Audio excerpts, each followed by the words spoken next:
ஒரு 2 டேஸாக பார்த்தீங்கன்னா, மார்னிங் டைமில் டீ குடிக்கிறத கொஞ்சம் அவாய்ட் பண்ணியிருக்கேங்க.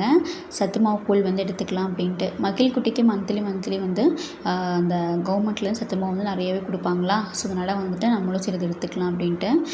ஃபஸ்ட்டு வந்துட்டு கட்டி இல்லாமல் நல்லா கரைச்சிக்கலாங்க. கரைச்சதுக்கப்புறமா அதுக்கப்புறம் அடுப்பில் வச்சு நல்லா வேக விட்டதுக்கப்புறம் கொஞ்சம் பால், கொஞ்சம் நாட்டு சர்க்கரை ஆட் பண்ணிட்டு நான் குடிச்சிடுவேன். ஸோ இப்படி தான் வந்து 2 டேஸாக எடுத்துகிட்ருக்கேன் மார்னிங் டைமில். டீ வந்து கொஞ்சம் ஸ்கிப் பண்ணலாம் அப்படின்ட்டு. அப்போ தான் வந்து டீ குடிக்கிறத கொஞ்சம் ஒரு நாளைக்கு வந்துட்டு ஈவினிங் டைம் மட்டும் டீ எடுத்துக்கிறேன். அந்த மாதிரி வந்துட்டு பிளான் பண்ணியிருக்கேன். பட் இது எத்தனை நாளைக்கு வந்து ஃபாலோ பண்ணுவேன் அப்படிங்கிறது எனக்கே தெரியல. ஸோ ஏன்னா ஹெட்டேக்லாம் வரும்போது பார்த்திங்கன்னா, கண்டிப்பாக டீ தான் வந்து நம்ம மைண்டுக்கு வருது. டீயோ காஃபியோ கொஞ்சம் குடித்தா கொஞ்சம் ரிலாக்ஸாக இருக்கும் அப்படின்னு தான் தோணுது.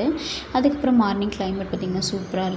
குருவி, மயில் எல்லாமே வந்துருந்துச்சு. எல்லாம் பார்த்துட்டு அப்படியே வந்து அகைன் உள்ளே வந்தாச்சு. சைடில் அப்படியே குக்கிங் ஒர்க்கும் போயிட்டு இருந்துச்சு. அம்மாவுக்கு வந்து அப்படியே கொஞ்சம் பாத்திரம் கழுவுறது, அந்த மாதிரி சின்ன சின்ன ஒர்க்லாம் பண்ணி கொடுத்துட்டு நானும் ரெடி ஆகிட்டு வந்துட்டேங்க. ஸோ அன்றைக்கி வந்து தயிர் சாப்பாடு, அதுக்கப்புறம் சாப்பாடு, தக்காளி வணக்கியிருந்தாங்க. இது அன்றைக்கி எடுத்துகிட்டு போயிருந்த ஒர்க்குக்கு.